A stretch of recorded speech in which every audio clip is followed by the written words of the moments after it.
a large part of the problem people have when they think about a guru is the guru's alive. And if you look at the world, everybody worships people that have passed away. And so why is it so difficult for people? Now, I've known you as a friend, I hug you as a friend, but I can touch your feet because you're a realized man, you're a guru. How do people make the difference? Because how do they then say, well, he's a man after all, and why is he claiming to be a realized man? Because we believe all realized men only become realized when they're gone. They have to be dead. They have to be dead, yeah. I'm trying to not use that word, but yeah, they have to be dead. And that's a big problem. So let's talk about that. Anything that's good has to be dead. Yeah, I know. Unfortunate, isn't it? See, this is because if you have to see value with what's here now, you need a certain intelligence, you need a certain awareness. You have to employ your own intelligence. Now, somebody was here 1,000 years ago or 2,000 years ago, to say that he was great and worship him is very easy because 1,000,000 people are saying so. Everybody is fascinated by the past because generations of people have said so. So you don't have to employ your intelligence or awareness to know what is the truth. So even when a Krishna was alive, how many people really recognized him? Duryodhana clearly said, this guy can play with a child, fight with a man, make love to a woman, he can gossip with old women. And this is no god, this is a rogue. So that's how they would have seen him. Now, thousands of years later, it's very easy. Because everybody is saying Krishna is God, you also join up the gang and say it. You're just joining a gang, you're not seeing anything about Krishna as such. So similarly, everybody else. But today, if you have to recognize something that's alive in front of you, you need certain capability, certain awareness, certain intelligence. So when Jesus was alive, you know what horrible things they did to him.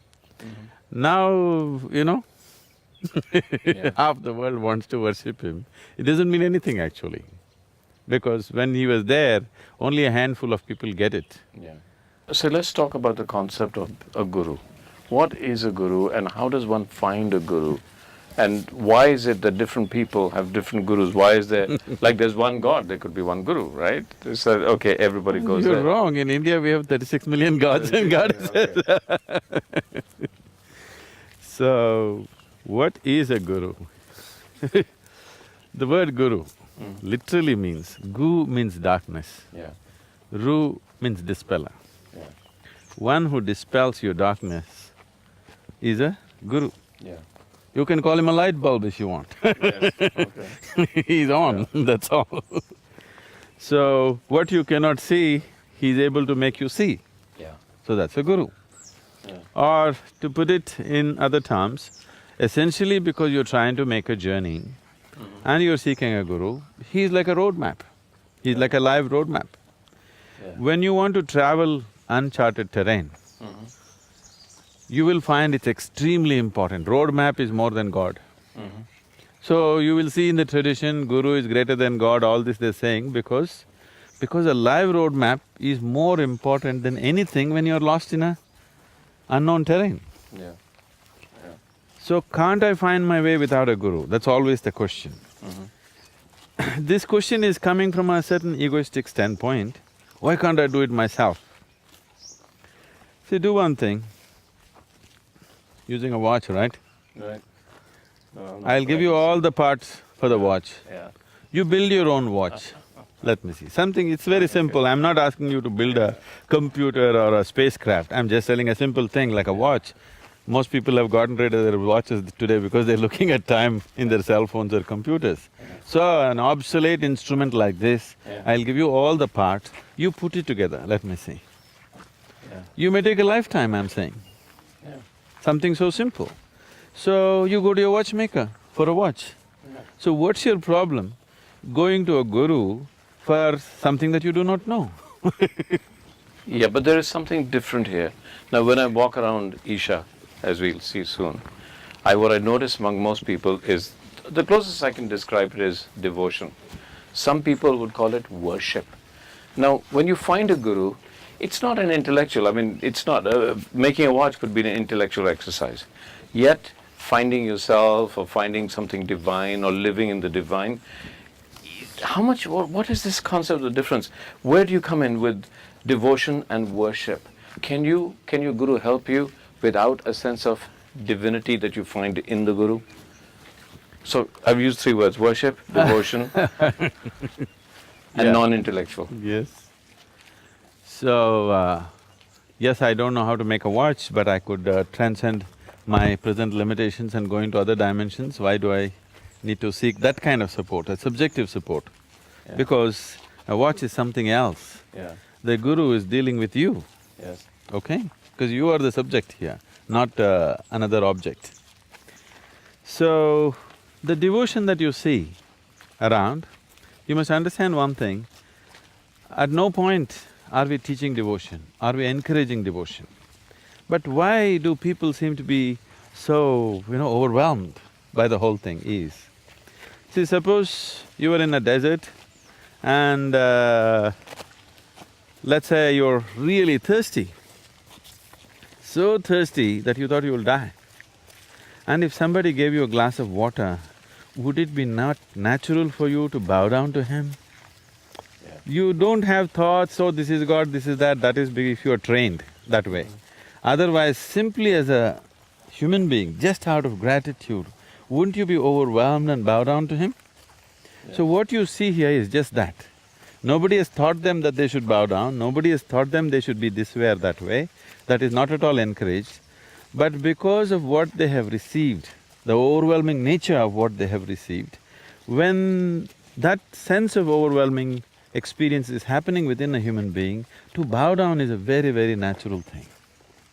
Yeah. So, why is it, I want to ask you this question, why is it the moment somebody begins to think that he's an intellectual, he's against devotion? I'm asking you, you're a filmmaker, could you make a good film without being devoted to it? No. There's no passion, there's no devotion, there's no film. Then You can- nothing cannot beautiful make happens it. in No, your life. No. So now the devotion is not exactly towards me as a person, Yeah. but the devotion is towards me as a possibility in their life, Yeah. not me as a person. So nobody creates anything truly worthwhile without being absolutely devoted to it. It cannot happen. Yes. Yesterday, I went through this amazing experience with you. It was a collective experience. And then I saw your relationship with the meditators who were the volunteers in this incredible course that we did. And there was something that connected you. Now, I've heard stories about this. I've heard that as Jesus walked in and he spread this love, and we always wondered, how could you just spread love? I saw that yesterday. But I saw tears in their eyes. We could explain that. But I saw tears in your eyes because I saw a two-way relationship. So let's just keep with this idea of a guru and tell me, what is this two-way? Because I saw you like a devotee, you were like them. When you went to them, it was not just their emotion, it was yours. See, here you are using the word devotee. I don't know whether they're devoted or not. My life is devoted to them. Okay, that's for sure. Yeah. My whole life is devoted to every human being on this planet, every creature on this planet. So, devotion is just a deeper love affair. When I say a deeper love affair, generally these days at least, people are understanding a love affair as some kind of a transaction of give and take. Devotion is a deeper love affair of just absolutely giving. Whether take is there or not just doesn't matter and it doesn't occur in your mind. So for me, my love affair is just with everything that I set my eyes upon. Whether it's a man, woman, child, animate, inanimate, it doesn't matter. Whatever I set my eyes upon, I'm in a deep embrace with that. So for me to come to tears, I don't even have to look at a human being. If I look at a cloud, I'll come to tears. If I look at a tree, I come to tears. If I close my eyes, I'll come to tears. So tears is not even about love. If you tell me I'm in love with people, I wouldn't feel that's a great thing. I feel you're lowering the whole thing. I'm not in love, because love is still a kind of a transaction. This is a certain dimension of inclusiveness. Actually, in my experience, there is nobody else in this planet, nobody else in this existence It's just me. In my experience, I don't see myself and somebody else, I just see myself. So, this is not even devotion, this is not even love, this is just inclusiveness. And this is not my idea, this is not my philosophy, this is the way existence is. If you do not constipate your consciousness by being identified with limited things, like your own body, your own mind, your own culture, your own religion, your own family, your own whatever, your own species for that matter, if you do not constipate your consciousness with that kind of limitations, the existence is all-inclusive. Well, science can prove it to you today, isn't it? So when you say that I see only myself, you see everything embraced by as an inclusive idea. Let's talk about that. No, this is not an idea, that's what I'm saying, Abhi. See, inclusiveness is not an idea. Today, modern science can clearly prove to you that this existence is just one energy reverberating in billions of beautiful ways, but it's actually just the same thing. So this is not an idea. Science is telling you it's all one energy. The religions of the world for a long time, without knowing or not knowing what they're talking, they've been screaming, God is everywhere. Whether you say God is everywhere or you say everything is one energy, are we talking about the same reality or a different reality? It's the same reality we're talking about. Here you're calling it energy, there they're calling it God, but it's the same thing. So now the difference, what is it that you're seeing here is, a scientist has not experienced this. He has only mathematically deduced this. So intellectually knowing something may give you some satisfaction, some idea, but it doesn't give you an experience. Now a religious person has not experienced this. He just believes it. He just believes it. So belief gives him an emotional experience. Scientist gets an intellectual experience, but not truly experience. When I say experience, right now you experience this hands as yourself. This is neither intellectual nor emotional, it's just you. So yogi is somebody who is not willing to settle for deductions or for belief systems. He wants to know it head-on himself. So this is a hard nut. He wants to know everything by his own experience. So this can only happen if you are willing to enhance your perception. See, right now, your perception has enhanced itself to a point where you experience the body as myself. So why is it not me? That's the question now. Well, this body was all over the place, this is just the food that you've eaten. In a way, this body is just a piece of this planet. So now I'm saying, if you are capable of including 50 kgs of planet as yourself, what is the problem with the remaining tons? So somewhere you have stopped yourself because of a limited identity. So now the whole system of spiritual process is to take off that, so that if you sit here, as you experience your hands and limbs as yourself, you experience the whole existence as yourself. So this is the fundamental difference between spirituality and morality. Here, you know everything as myself, so you know how to be with it. Morality is, you see everything as other, but you're somehow trying to be in harmony with it, and it's a struggle, it's never worked. So what you're saying really is, when you see that when I look and I only see myself, you're saying you're seeing eternity. You're seeing all of existence when you look at yourself. These are all big words, I call it myself, because it's simple, and above all, every human being, whatever he may think, essentially he perceives the world only through himself, whatever he may be. He may think he's a great scientist, but still he knows it only through the faculties of his perception. So, our whole work is to enhance the faculties of perception, not imagine. So, if your ability to experience the world can be enhanced by enhancing your perception, because only what you perceive is real, rest is just hallucinatory, isn't it? It's just made up by you. You can make up one kind of story, I can make up another kind of story. We can make movies, but you can't make reality. Reality happens only by perception, isn't it? So the whole work is only to enhance perception.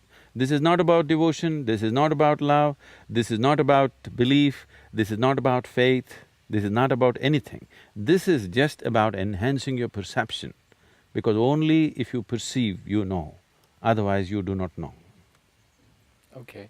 So Sadhguru, what I see here looks very much like if you go to Europe and there's this whole tradition on architecture called gargoyles, and you call it a Ghana. Yeah. So tell me about it. What is the relevance of this Ghana? So you travel plenty in Europe, not much in India. So Ghana, these are all Shiva's friends, Yeah. then called Ghanas. Yeah. And in the Puranas, it's always these And the guys are Puranas being? the scriptures Yeah. or the mythology. Yeah. People call it mythology today because some scholars labeled it that way. Here it's the lore. So the Ganas are all Shiva's friends, always they were the people who were around him. Though he had disciples, though he had a wife, though he had many other admirers, he always kept company only with these people. His private company was always Ganas. And Ganas are described as distorted, demented beings. Here it's not shown that way, but actually they go to the extent of saying they had limbs without bones, okay? They had limbs without bones coming out of odd parts of their body. Wow. So they're described as distorted and demented beings. Great What I am figure. saying is, they were just different. They were different from who we are. So why could they be so different? This may be a little hard to digest aspect of life. See, Shiva himself has always been described as a Yaksha Swarupa. A Yaksha means a celestial being. A celestial being means someone who came from elsewhere. So if you look at the anthropological history of this planet, of the human species particularly, somewhere between 50 to 70,000 years ago, human beings as a species suddenly took an upward turn. Scientists are not very clear as far as I know. I'm not hugely informed about science, but from what little I know, they're not very clear what happened. In a short span of 10-20,000 years, something happened to human species. They were just surviving on the planet like any other creature, slightly better. Suddenly they took an upward turn. What happened in those 10-15,000 years, we do not know. 10-15,000 years is not a big amount of time for a species to evolve, it's not a evolutionary kind of time. But something happened. So what the Indian way, the yogic way of looking at it is, Shiva arrived at that time. Somewhere approximately 65,000 years ago, Shiva arrived at Manasarovar. And after he came… Which is in Tibet. Now it is in Tibet. Now in Tibet, okay. yes. It's a lake. Yes. Tibet, yeah. This is part of the… this is one of the remnants of the Tethys Sea, which is considered as a crucible of human civilizations. So today it's at over 14,500 feet from sea level, but it's actually an ocean which has moved up and become a lake now. So the Ganas are his friends who are not like human. And clearly it says they never spoke any of the human languages, they spoke in utter cacophony. Shiva and his friends, when they communicated, they spoke a language that nobody understood. So people, human beings describe it as total chaotic cacophony is what they spoke. But they were his friends, they always hung around him. He was the people, they were the people that he was really close with. And you know the story of Ganapati losing his head, this boy that when he came, he tried to stop him and he took off his head. When the mother became distraught and asked him to replace a head, he put a head on the child, taking off a head from some other creature. We describe it as an elephant. But what you need to understand is, nobody called him Gajapati, we called him Ganapati. So he took off the head of one of his friends and put it on the boy. One of these. Yes, but they had limbs without bones. Yeah. So he became a Ganapati. Slowly in the culture, because a limb without bones means we thought it's an elephant and artists made this into an elephant, but actually he's not Gajapati, he is Ganapati. He has the head of one of the Ganas and he made them leader of the Ganas. He said, okay, from now on you are the leader of my people. Okay. So this guy is one of them. We didn't distort him so much, we made it little human-like so that people can relate to him. Yeah. Isn't it cute? Yeah, it's beautiful. We should talk a little later. I'm very fascinated by what you… because there's a lot of construction going on here. It's almost like You The know? whole humanity is in construction. Okay, all right, I'll buy that. I'll buy that. But why, we should talk about the construction. What are you building here, and why is it so big? Why the blocks are really heavy, like it's meant to Come last on. 1,000 years. So Sadhguru, this is a temple that I know you told me that it will last thousands of years, and it's a feminine temple. It's a temple devoted to the female aspect, not only of us, but the whole existence, the feminine aspect of existence. So tell me about this. This is not man-woman, what is it? What is feminine, what is masculine? So you need to understand this. Human understanding comes from a certain perception, a limited perception. When I say limited perception, right now your whole perception comes through your sense perception. Sense organ can perceive something only if there is something to compare with. Only because there's darkness, you understand light. Only because there's death, you understand life. So, only because there's a woman, you know the man. Otherwise you wouldn't know. Because sense organs can perceive only in comparison. See, just your visual apparatus, for example, right now. You know silence only because there is sound, and you know sound only because there's silence, isn't it? See, right now if I show you this part of my hand, you can only see this. You cannot see this. If I show you this, you can only see this. So this is the nature of sense perception, whether it's your eyes, or your ears, or your smell, or your taste, or your touch, everything is only by comparison. So, the moment you perceive through sense organs, you already divided the existence. So because of the division, your mind also thinks in divisions. Because without divisions you cannot perceive, without two there is no logic, so you need two. So these two fundamental principles, because we are human, we are a species with man, woman, masculine, feminine, we are calling them masculine and feminine, two fundamental aspects. So in this culture, it may be referred to as Shiva, Shakti, or in other cultures, yin and yang, whatever. So Shiva being masculine and Yes, Shakti being feminine. yes. Why Shakti? Shakti means power. Why is that feminine? Not You power, expect- Shakti means energy. Energy, okay. It's energy. Unfortunately, because of various, civilizational and exploitative situations in the human societies, we are thinking of energy as power and dominance. No, energy is just energy. Without energy, nothing happens. So I could say this temple is a temple for energy. Feminine energy. Feminine. So let's go in and you tell me what feminine energy is, as against masculine energy. Is this what you call a leap of faith? Right? From intellectualism to consciousness This is doesn't one take big any leap. faith, it just needs a leg. Or a broken leg, okay.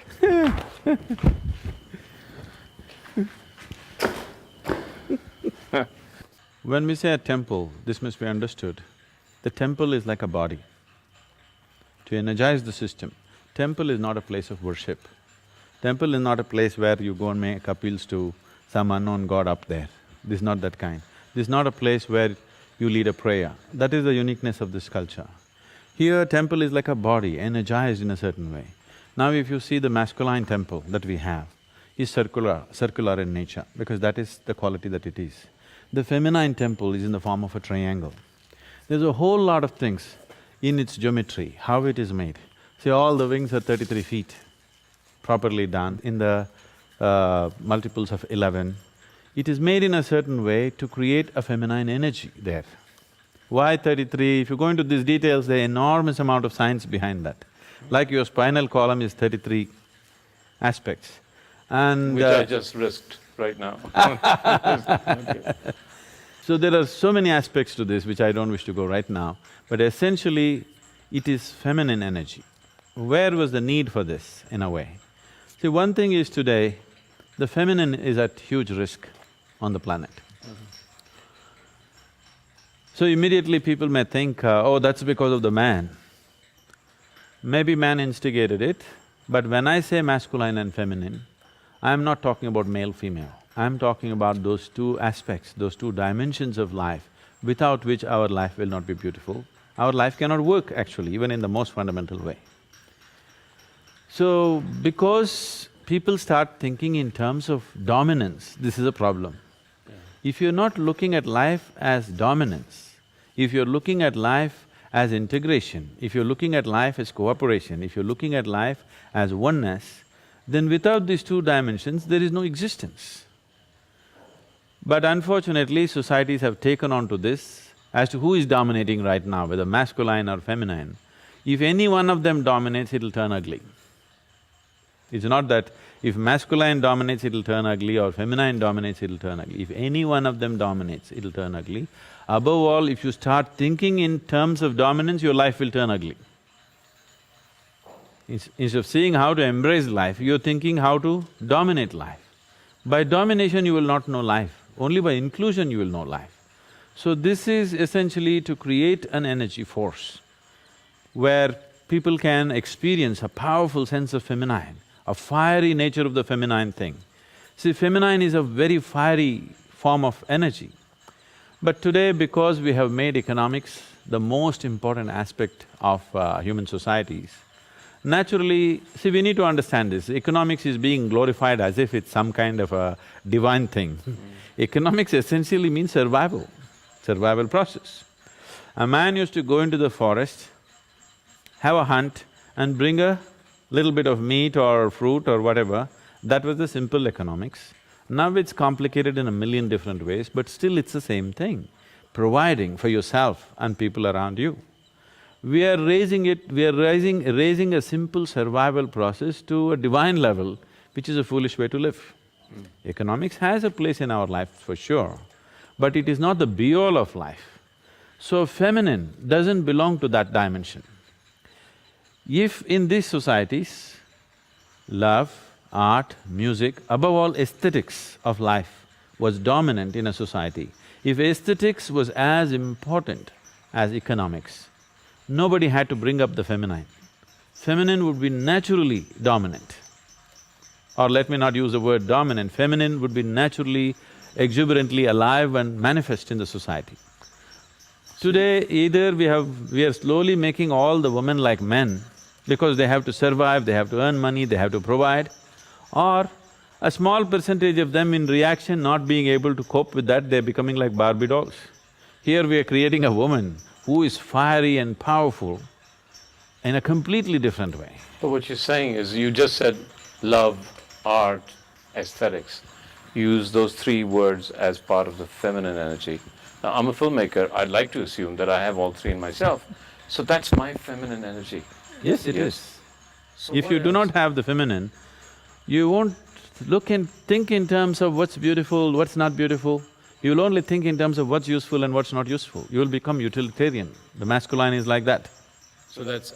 So you being a man or a woman has nothing to do with it. So am I in conflict constantly between my masculine and feminine self? Why? See, that's the whole thing. These two energies are the basis of creation. Why would they be in conflict? They're in absolute collaboration. It is only in human mind that it's in conflict. In life, it's not in conflict. In energy, it's not in conflict. Only in mind it's in conflict because mind divides. Because perception is partial, that's why conflict. Otherwise, there's no conflict in the existence between masculine and feminine. Because to people when listening to you say the sheer absolute power of the feminine energy, they don't relate to that. They see feminine energy as something gentle, nurturing, soft. No. Tell me about the power of feminine energy, because See, a lot of our culture talks about various goddesses that have a sense of huge power and almost violent the original power. goddesses that we created in this culture were all Kali, Bhairavi, now she's Bhairavi, all fierce, powerful creatures, okay? Somewhere down the line, when the outside influences came upon the culture and people made fun of them, people ridiculed, your women are like this then they tried to domesticate the feminine. And then they created Saraswati, Lakshmi, very soft, gentle, housewife kind of feminine. Bhairavi, you can't contain her to the limitations of your house, not that she cannot stay in your house, you cannot contain her to the boundaries of your house. She's all-encompassing, that's the nature of her. That's the nature of the feminine, that it's all-embracing, not all-conquering, you must understand. Man wants to be in conquest, a woman wants to embrace. If the feminine is dominant, the feminine wants to embrace, masculine want to conquer. That's a big difference. And by conquest, you will never have it. By embrace, you will have it, isn't it? so is spirituality very feminine. or it's the perfect balance? So what is the perfect? It is an absolute balance. If there is no balance, it'll not work. It's not just spirituality, life is an absolute balance, existence is an absolute balance between masculine and feminine. So spirituality is not alien to existence, spirituality is purely existential, not psychological. All these questions are coming up because society has become psychological, not existential. Spiritual process is purely existential, so masculine and feminine have equal roles in making it happen. You know, Sadhguru, as you're talking, I can't help noticing all those people sitting.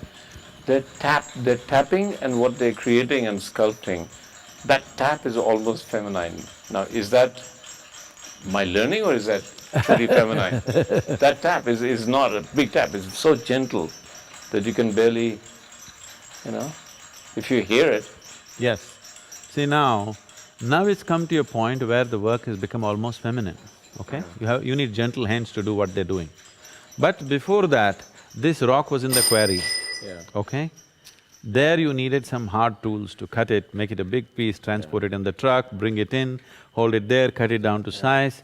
All that was very masculine. If that masculine work had not happened, this feminine part would be not possible.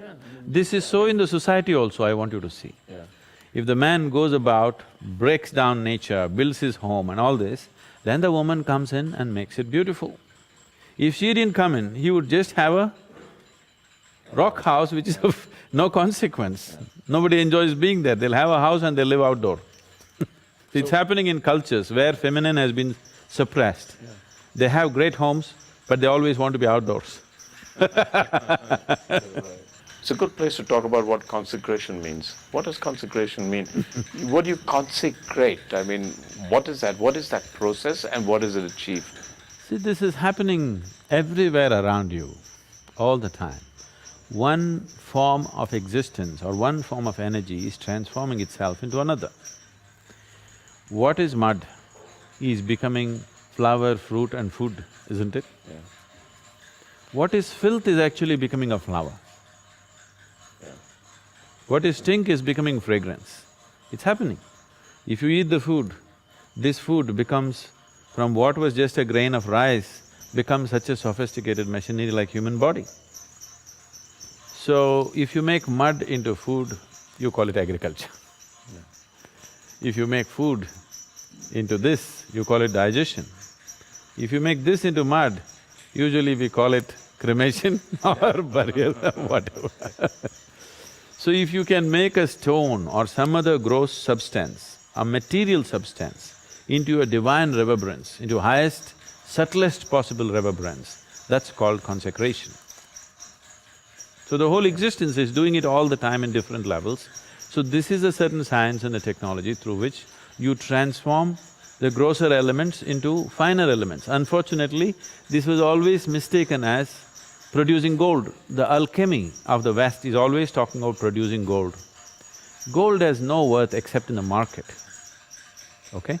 It's only greed which makes a man go towards gold. The Indian alchemy never talked about making gold. Indian alchemy always talked about making grosser elements into finer substances, making a stone into the divine. So the whole Indian alchemy is like a consecration process. So we were never interested in making gold out of steel, because we always felt steel is more useful than gold. So Sadhguru, you keep saying, this is two words you use, science and technology. And you've just called consecration the science and technology of taking stone and making it divine. I've often heard you talking about divine, the achievement of the science of becoming divine or achieving divinity and the technology. Why is it science? Is it that mathematical?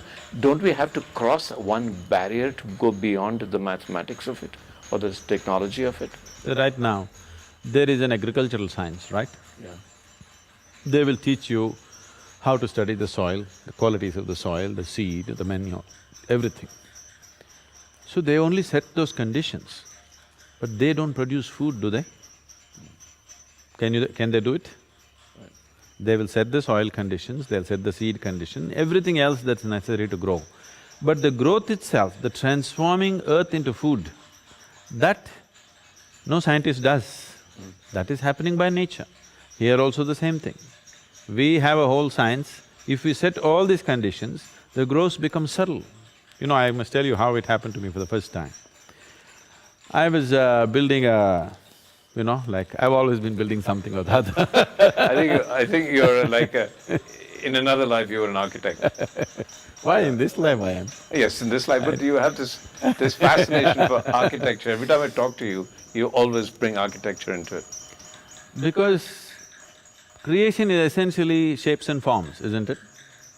Creation is a fantastic architecture. That's all creation is. It's fabulous, fabulous architecture. So now we are trying to create our own spaces, not in competition with creation, just in small imitation of the creation. So, my architecture is straight from nature.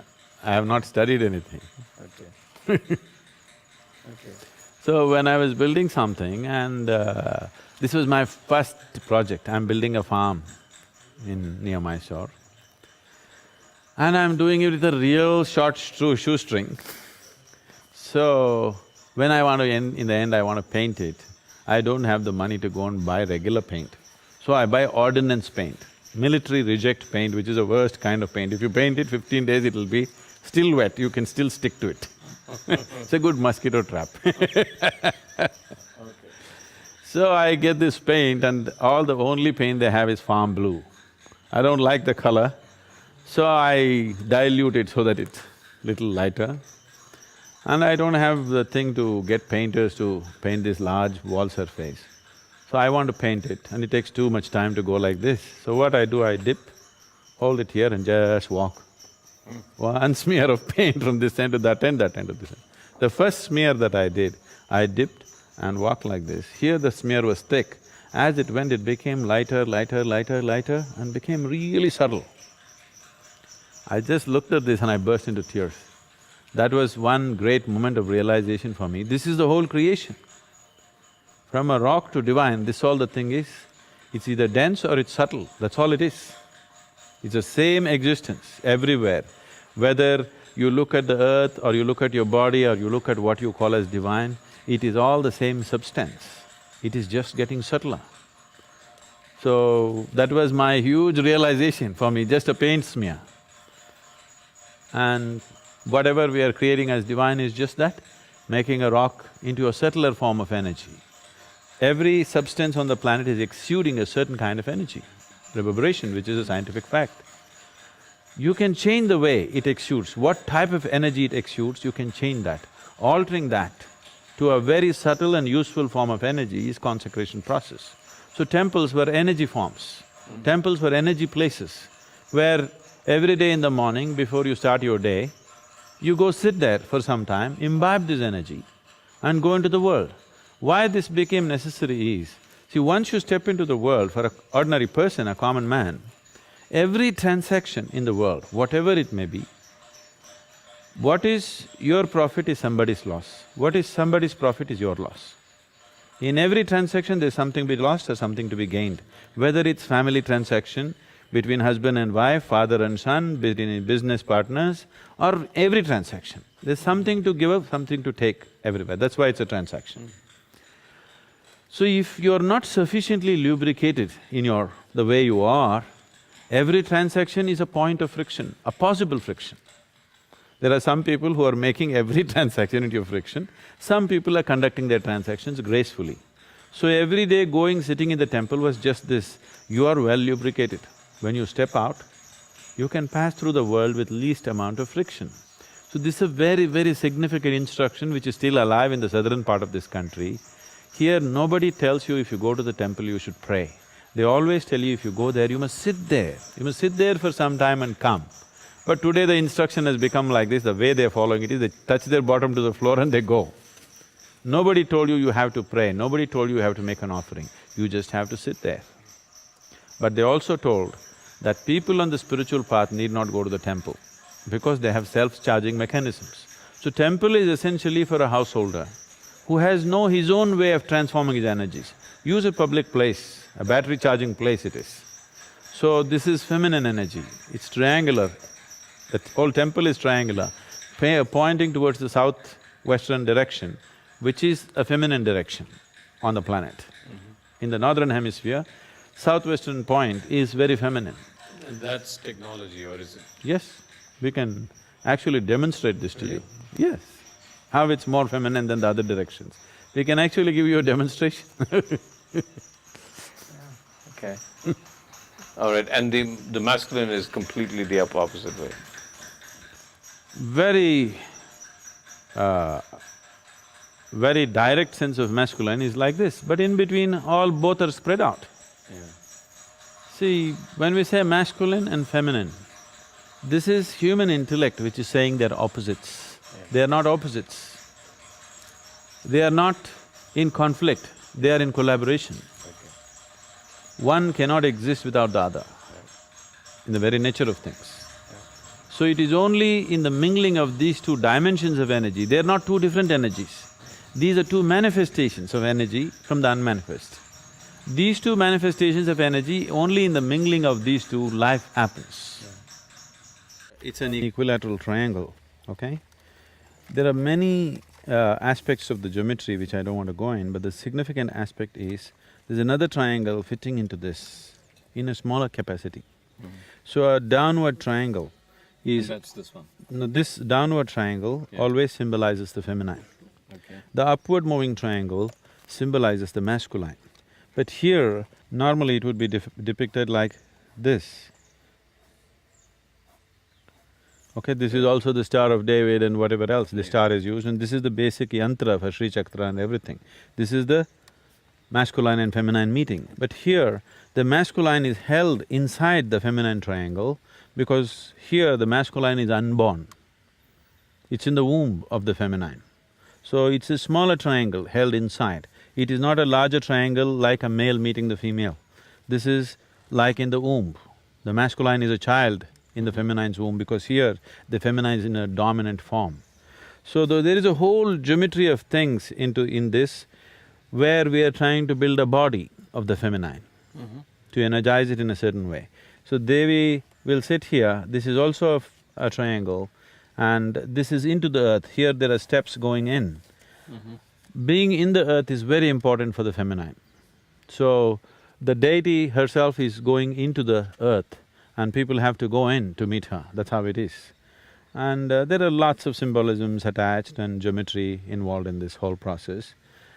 In the end, today you have walked in, it's like a construction site. After 2 months you walk into this space, forget about the ambience, walk with your eyes closed. You will see, it'll just hit you in your face, the whole energy of it. That's how it will be.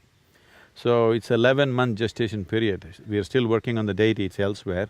It's based in solidified mercury and is energized in a particular way, where it's purely feminine, very fiery feminine nature. And why You will meet the woman of your life.